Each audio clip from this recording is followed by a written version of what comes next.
오늘 우리가 읽은 이 말씀은 스데반의 순교 이후에 초대교회를 향한 박해가 점점점 심해지자 이 유대인들의 핍박을 피해서 흩어졌던 그리스도인들, 디아스포라 그리스도인들에 의해서 어떻게 복음이 이스라엘을 넘어서 세계로 뻗어나가게 됐는지를 이제 보여주는 말씀이죠.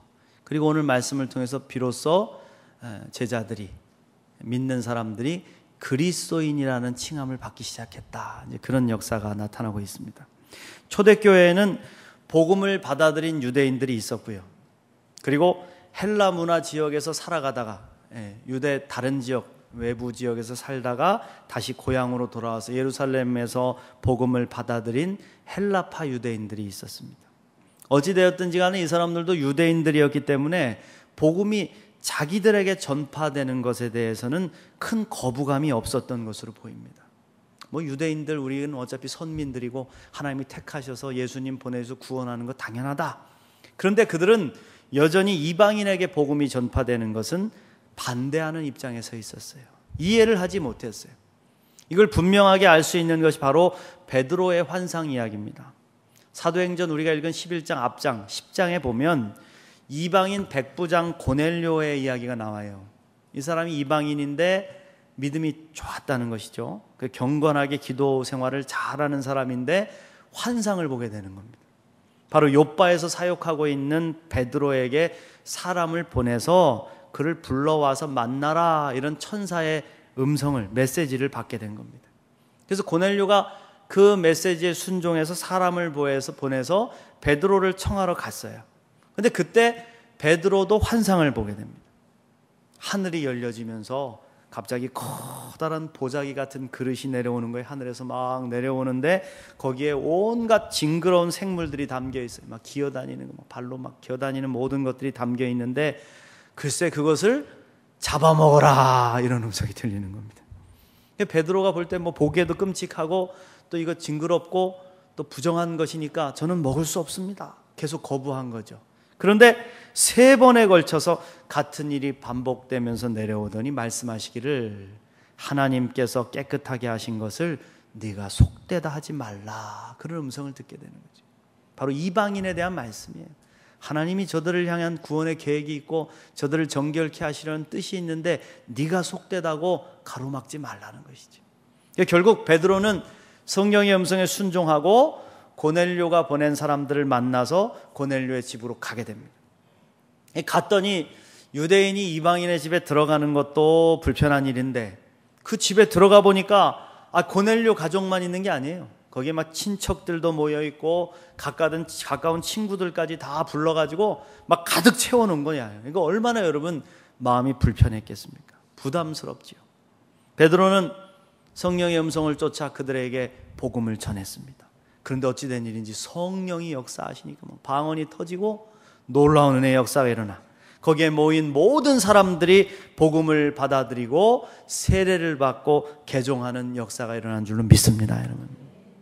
주님의 복음이 유대인을 넘어서 이방인에게도 전파되는 것을 본 거예요. 그것도 수석 제자인 베드로, 초대교회의 머리가 됐던 이 베드로가 이 일을 눈으로 본 거예요. 직접 눈으로. 그게 결국 이 사건을 예루살렘 교회에 보고하게 되는 것이죠. 베드로의 보고를 들은 예루살렘 교인들은 결국 하나님의 역사하심을 부인할 수가 없었고 이방인에게도 복음이 전파되는 것이 하나님의 뜻임을 인정하게 된 겁니다. 할렐루야. 이 일이 있은 후부터 복음은 거세게 이방인에게 흘러 들어가기 시작을 했어요. 무엇보다도 흩어진 디아스포라 기독교인들에 의해서 그들이 살아있는 그 살아가는 지역에 복음이 강력하게 전파되기 시작하는 겁니다. 오늘 말씀 19절부터 보시면 그때 스데반의 일로 일어난 환란으로 말미암아 흩어진 자들이 베니게와 구브로와 안디옥까지 이르러 유대인에게만 말씀을 전하는데 그 중에 구브로와 구레네 몇 사람이 안디옥에 이르러 헬라인에게도 말하여 주 예수를 전파하니 주의 손이 그들과 함께 하심에 수많은 사람들이 믿고 주께 돌아오더라. 할렐루야. 그런 것 같아요. 교회는 바로 이런 거예요. 믿지 않은 영혼들, 우리가 생각할 때 전혀 복음을 받아들이지 않을 것 같은 영혼들인데 복음을 전했는데 받아들이죠. 그 들어와서 교회에 와서 초신자가 신앙생활에서 변화되고 막 용기 있게 복음 전해서 또 다른 사람을 데려오고 세례받고 변화되는 거예요. 얼마나 교회에 여러분 그게 보람이요 자랑입니까? 사실 저는 뭐 이렇게 섬기시다가 이사 오셔가지고 교회에 오셔서 함께 섬겨주시는 분들도 좋아요. 너무 행복하고 기뻐요. 그러나 더 기쁜 것은 믿지 않는 영혼들이 우리 교인들의 손에 의해서 전도되어 들어와서 저들이 복음을 듣고 차츰 변화돼서 세례받고 또 다시 그들이 온전한 기독교인이 돼서 나가서 또 복음 전해서 전도하는 거. 할렐루야. 이게 교회의 참 소망인 줄로 믿습니다. 베니게와 구브로와 안디옥에 이르기까지 복음이 전파되자 거기에 교회가 세워졌어요. 이방인들에게 복음이 전파돼서 수많은 사람들이 믿고 주님께로 돌아오고 있다는 소식이 막 전해져가지고 예루살렘 교회까지 가게 된 것이죠. 그 예루살렘 교회 사도들이 모여서 회의를 한 거예요. 야, 저들이 교회를 세웠다고 하는데 과연 올바른 신앙 안에 교회를 세워가고 있는지 확인도 하고 또 저들을 지원도 해서 교회를 든든하게 세우기 위해서 누구를? 바나바를 파송하게 된 것이죠. 도대체 여러분 바나바가 어떤 사람이기에 이렇게 중요한 일에 책임을 맡고 파송받게 됐을까? 오늘 말씀을 통해서 바나바에 대해 살펴보고 우리 모두가 바나바를 닮은 귀한 신앙인들 되시기를 간절히 바랍니다. 바나바라는 이름의 뜻은요, 예언의 아들 또는 훈계 이런 뜻을 갖고 있어요. 우리가 생각하는 것보다 조금 더 강한 의미야. 예언의 아들, 훈계하고 예언하고 선포하고. 근데 사도행전 4장 36절에서는 위로의 아들이다 이렇게 좀 더 부드럽게 번역이 되어 있습니다. 사실은 예언의 아들이라는 뜻이 더 강해요. 바나바는 그 이름대로 사람들 위로하고 주님의 뜻을 선포하는 사람으로 살았습니다. 그래서 존경을 많이 받았어요. 바나바는 구브로에 살았던 레위인입니다. 사도행전 4장에서 밭을 팔아가지고 사도들에게 드렸다는 말씀을 통해서 그가 구브로에서 땅을 소유하고 있었다는 것을 알 수가 있어요. 이 구브로 지역이 굉장히 그 기름진 곳이에요. 포도가 나고 기름이 나고 무화과와 꿀이 나고 그리고 밀이 풍성하게 재배되었던 비옥한 땅이었습니다. 구브로는 어디냐면 오늘날 키프로스라고 불리는 바로 터키에 있는 큰 섬이에요.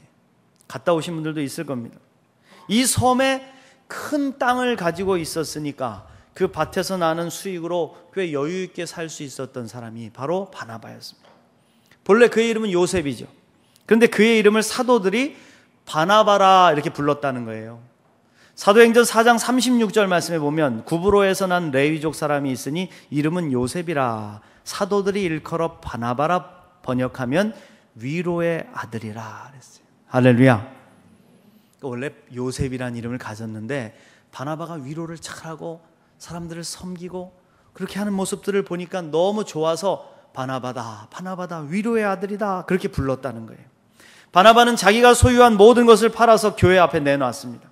그리고 많은 사람들을 위로하고 섬기며 선한 영향력을 끼치는 존경받는 그런 신앙인으로 살았다는 것이죠.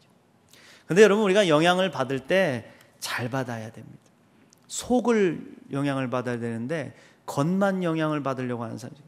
그러다 보면 끝까지 그 영향을 받지 못하고 잘못해서 변질되는 경우가 생겨나는 것이죠.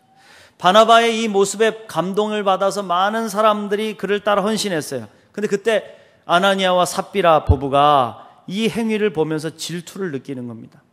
나라고 못할까 보냐. 그래서 그들도 똑같이 소유를 팔아서 교회에 드리죠. 근데 마음속에서 아까운 마음이 들었다. 다 드리지 못하고 얼마를 감춰두고 사도들에게 바쳤다는 겁니다. 사실 아나니아와 삽비라는 진정으로 드리고 싶은 마음은 없었던 거예요. 그저 바나바가 받았던 칭송을 자기들도 받고 싶은 욕심이 있었어요. 그래서 이를 알아버린 사도 베드로에게 책망을 받았고 둘 다 결국 하나님을 속인 죄로 죽임을 당하고 맙니다. 우리 하나님은 속임을 당하지 않습니다. 우리의 중심을 다 꿰뚫어 보시기 때문에 내가 거짓으로 주님 앞에 나왔는지 눈을 가리고 속이고 있는지 하나님 다 아시다. 그러므로 여러분 하나님 앞에 드릴 때는 진실함과 기쁜 마음으로 드리시기를 축원합니다. 신앙생활할 때 우리에게 가장 필요한 것은 정직이죠. 우리의 모든 행위는 하나님이 보고 계시기 때문에 거짓으로 흉내내는 것으로 하면 얼마 지나지 않아서 다 드러나게 되고요. 끝까지 헌신할 수도 없는 거예요. 우리 모두가 바나바처럼 순전하고 정직한 헌신을 드리시기를 간절히 축원합니다. 그럼 우리가 바나바처럼 되기 위해서 배워야 할 게 뭘까? 오늘 몇 가지 모습을 살펴보도록 하겠습니다. 첫 번째로 우리가 배워야 될 모습은 바나바에게는 하나님의 은혜를 볼 줄 아는 눈이 있었다. 우리 그리스도인들은요, 하나님의 은혜를 볼 수 있어야 돼요. 교회에 와서 하나님의 은혜를 볼 수 있어야 돼요. 다른 것이 아니라 하나님의 은혜를 볼 수 있어야 돼요. 오늘 말씀 22절부터 보시면 예루살렘 교회가 이 사람들의 소문을 듣고 바나바를 안디옥까지 보내니 그가 이르러 하나님의 은혜를 보고 기뻐하여 모든 사람에게 굳건한 마음으로 주와 함께 머물러 있으라 권하니 그랬어요. 할렐루야. 여러분 그렇습니다. 바나바는요, 하나님의 은혜를 볼 수 있는 눈을 가진 사람이었어요. 안디옥 교회는 평신도들로 이루어진 교회였어요. 사도들이 없었어요. 교회에 지도자가 없었어요. 그런데 그들을 통해서 역사하시는 하나님의 은혜를 봤다는 겁니다. 대부분 사람들이 교회에 와서 실망하는 이유가 뭡니까? 여러분 교회에 와서 왜 실족해요? 저는 99.9%는 다 사람 때문에 실족하는 걸 봤어요. 왜? 교회에 와서 하나님의 은혜를 보지 않고 자꾸 사람을 보기 때문에. 우리가 은혜로 구원받는다, 이걸 칭의라고 하는데 칭의가 뭡니까? 의롭다 인정함을 받았다는 거예요. 아직 완전히 의로운 존재는 아니지만 하나님이 우리를 의롭다 인정해 주셨다는 거예요. 지금은 아니지만 나중에 성화를 통해 점점점 그리스도의 장성한 믿음의 분량까지 자랑할 것임을 믿고 바라보아 주셨다. 나는 너를 예수 그리스도의 보혈로 죄를 사하고 너를 의롭다 인정했다. 너는 내 사랑하는 아들이다. 너는 사랑하는 내 딸이다. 할렐루야. 이게 칭의예요. 우리가 여전히 죄 가운데 있고 부족한 모습으로 살아가지만 하나님이 예수의 보혈로 우리를 씻으시고 의롭다고 인정해 주셨다. 이걸 믿는 것, 이게 칭의입니다. 우리가 교회에서 사람들을 만날 때 이런 바나바와 같은 시각이 필요한 거예요. 다 불완전한 사람들이 모였기 때문에 늘 문제가 일어날 수 있고 힘든 일이 생길 수 있어요. 그러나 하나님의 은혜의 눈을 가지고 바라보면 달라지더라 이거예요. 지금 좀 부족해 보여도 언젠가는 변할 것임을 믿고 저 사람도 거룩한 예수님의 형상으로 변화될 그 모습을 인정하고 바라봐 주는 것. 이게 바로 은혜를 볼 줄 아는 눈이에요. 그 사람 속에서 역사하신 하나님의 은혜를 보는 거예요. 그러면 실제로 그렇게 된다는 겁니다. 믿습니까? 바나바는 은혜가 뭔지 알았어요. 우리는 은혜로 살아가는 사람들이에요. 그리스도인들은 하나님의 은혜 없이는 살 수 없음을 깨닫는 사람들이에요. 믿습니까? 근데 예수를 믿는다고 하면서도 이 은혜를 모르고 살아가는 사람들이 있어요. 우리가 은혜로 보지 않고 단점을 찾다 보면 약점이 없는 사람들이 어디 있겠습니까? 목사도 마찬가지예요. 여러분들이 은혜로 바라봐 주시고 힘을 주셔야 더 은혜 안에서 뜨거운 믿음으로 기도도 나오고 말씀도 나오고 그렇게 하는 거지. 또 서로가 서로를 그렇게 바라봐 주셔야지. 그걸 바라보지 않고 약점을 바라보고 공격하면 늘 다툼과 분열뿐이다.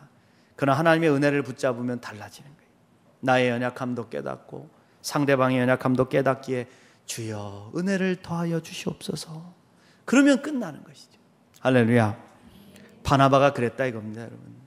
안디옥 교회 많은 사람들에게서 약점을 찾으려고 하면 얼마든지 찾을 수 있었을 거예요. 그들에게 초신자로서 약점이 없겠습니까? 또 이방인 신자들로 믿으니까 그들이 믿는 신앙생활의 모습이 잘못된 부분이 없었겠습니까? 있겠죠. 그러나 그런 문제들은요, 믿음이 성장하면 다 해결되는 거예요. 처음에 교회 나와가지고 문제되는 것 같고 잘 기도도 못하고 말을 해도 자꾸 엉뚱한 소리하고 실수하는 것 같고 그런데 여러분 신앙 성장하면 그런 건 다 사라져요. 다 알게 돼요. 그래서 바나바는 은혜의 눈으로 그들을 바라봤습니다. 그랬더니 그들 속에서 역사하시는 하나님의 은혜가 보였고 그들이 하는 신앙생활의 진정성을 믿게 되었다는 것이죠. 사랑하는 성도 여러분, 약점만 보려 하지 마시고 은혜의 눈으로 보시기를 축원합니다.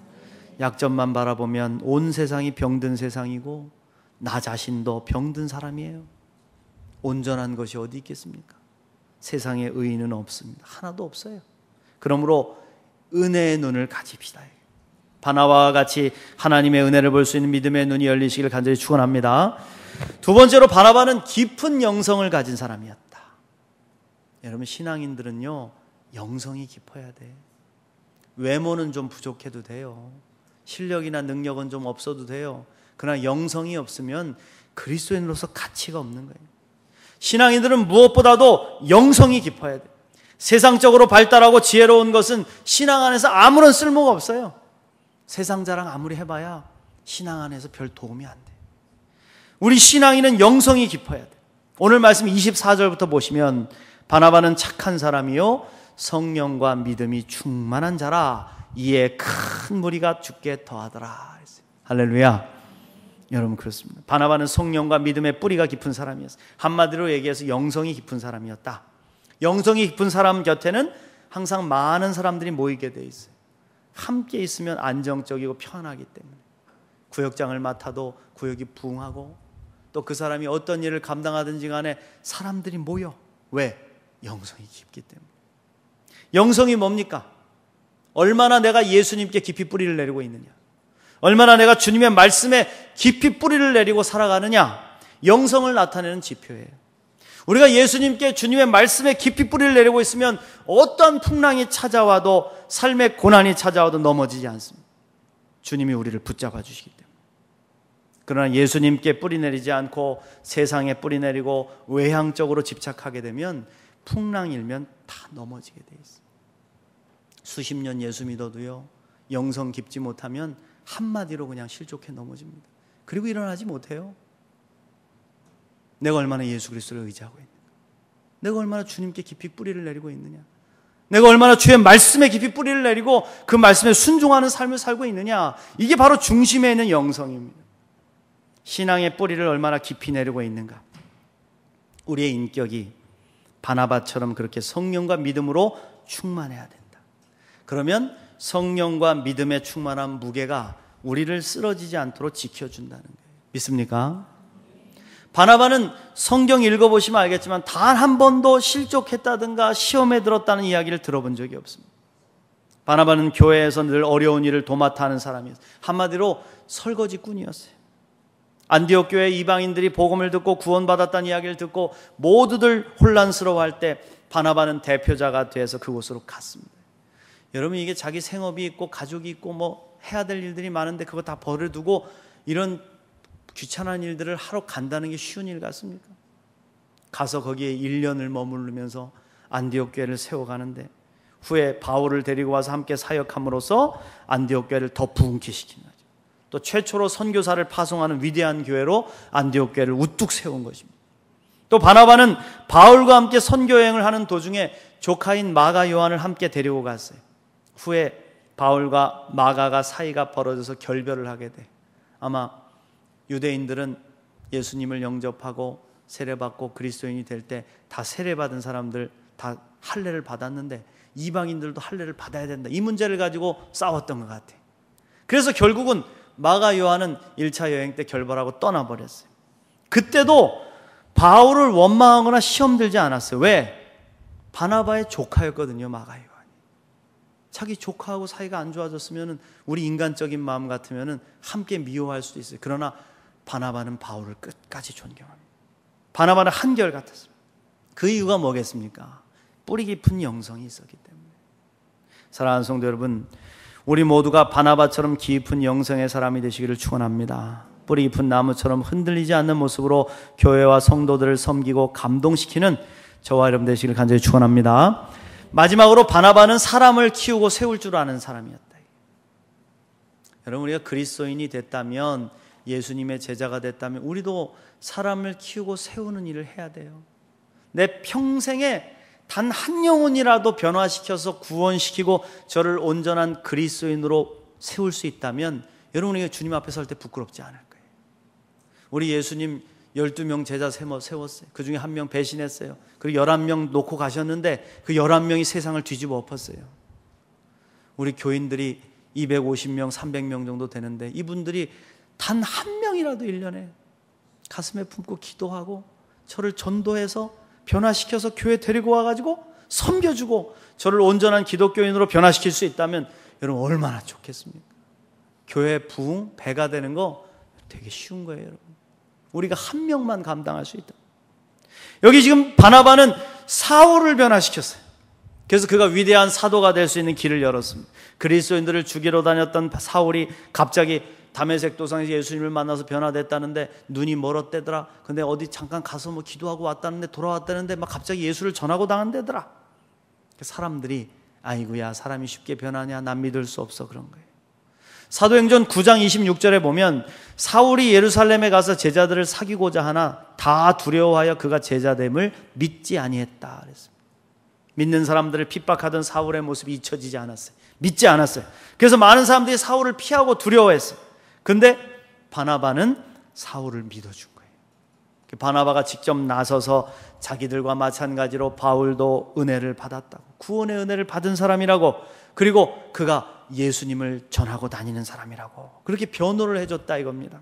사도행전 9장 27절 말씀, 바나바가 데리고 사도들에게 가서 그가 길에서 어떻게 주를 보았는지와 주께서 그에게 말씀하신 일과 다메섹에서 그가 어떻게 예수의 이름을 담대히 말하였는지를 전하니라 그랬어요. 할렐루야. 여러분, 그 바나바는요 참 설명할 수 있는 능력을 가진 사람이었던 것 같아요. 우리가 다른 사람들을 좀 변론해 주려면 잘해야 됩니다, 여러분. 오해가 생기지 않게 잘 해줄 수 있어야 돼요. 그런데 우리는 변론을 하지 못하고 이야기를 전해가지고 오해를 생기게 할 때가 참 많아요. 우리 교회가 얼마나 말이 많은 곳이에요. 아 하고 얘기 들은 것을요 조금 전하고 나면 자가 돼 있어요, 여러분. 얼마나 엉뚱하게 오해가 되는 일이 많습니다. 왜곡되고 변질돼서. 그러므로 우리는 함부로 상황 판단해서도 안 되고 쉽게 이야기를 전해서도 안 돼요. 바나바처럼 상황을 바르게 이해하고 설명할 수 있어요. 그래서 오해를 풀어줘야 돼요. 그래서 우리가 가는 곳에 오해가 풀리고 화합하는 역사가 일어나시길 간절히 축원합니다. 바나바는 바울을 데리고 사도들을 만났을 뿐만 아니라 바울이 안정적으로 교제할 수 있도록 함께 있어 주었어요. 저는 이게 굉장히 중요한 것이라고 생각합니다. 이게 진정한 전도의 모델이죠. 우리는 바나바처럼 전도한 사람을 섬겨줘야 돼요. 그가 교회에 적응해서 뿌리를 잘 내릴 때까지 세심하게 신경 써주고 함께 있어줘야 된다. 전도만 해다 놓고 끝. 목사님 난 전도 다 했어요. 끝. 다 이렇게 하고 끝나는 게 아니라 같이 있어줘요. 여러분, 진정한 전도는 사람을 온전한 그리스도의 일꾼으로 세우는 데까지 거기까지 가야 되는 거예요. 믿습니까? 천하의 사도 바울도 만약에 바나바가 함께 있어주지 않았다면 어떻게 되겠습니까? 주눅 들고 눈치나 보다가 사람들이 만나주지도 않고 슬슬 피해 다니는 거 보며 자기를 받아주지 않는 제자들의 회의를 느끼고 다시 과거로 돌아갔을지도 몰라요. 그럼 예수님이 여러분 적당히 경험하고 변질되면요 더 강팍한 마음이 되는 거예요. 사도들이 바울을 영접할 때까지 바나바는 함께 있어줬습니다. 존경받는 바나바가 바울을 변호하고 함께하는 모습에 마음이 녹은 사도들은 바울을 비로소 받아들이게 된 거죠. 그렇습니다, 여러분. 우리도 한 영혼을 전도하여 데리고 왔으면 그가 바르게 신앙생활에 안착할 수 있도록 함께 있어줘야 돼. 옆에서 지켜보아주면서 그가 잘 적응할 수 있도록 보살펴주고 위로주고 용기를 줘야 됩니다. 또 신앙생활에 필요한 조언도 줘야 돼. 예배드리는 법도 가르쳐주고. 찬송은 이렇게 찾는 거예요. 성경책은 구약이 앞에 있어요. 말씀 보는 법, 찬양하는 법, 기도하는 법을 가르쳐주고 신앙생활 잘 적응할 수 있도록 도와줘야 됩니다. 전도했다면 영적인 아비가 되어 기르십시오. 영적 권위를 가지고 함께 있어줌으로써 온전하게 성장할 수 있도록 도와서 우리 모두가 우리 교회 안에 그리스도의 제자들을 계속해서 세워가시기를 축원합니다. 사랑하는 성도 여러분, 우리도 바나바처럼 사람 변화시키고 세울 수 있는 은혜의 사람들이 됩시다. 우리 교회에 이런 바나바 같은 신앙인들이 많았으면 좋겠어요. 하나님의 은혜를 볼 줄 알고 있는 그 눈을 가지고 그 눈으로 사람들을 바라보아주고 깊은 영성을 가지고 요동하지 않는 신앙생활하면서 사람을 섬기고 세워줌으로 말미암아 교회를 뜨겁게 부흥시켜가는 놀라운 바나바가 오늘 저와 여러분이 되시기를 주님의 이름으로 축원드립니다.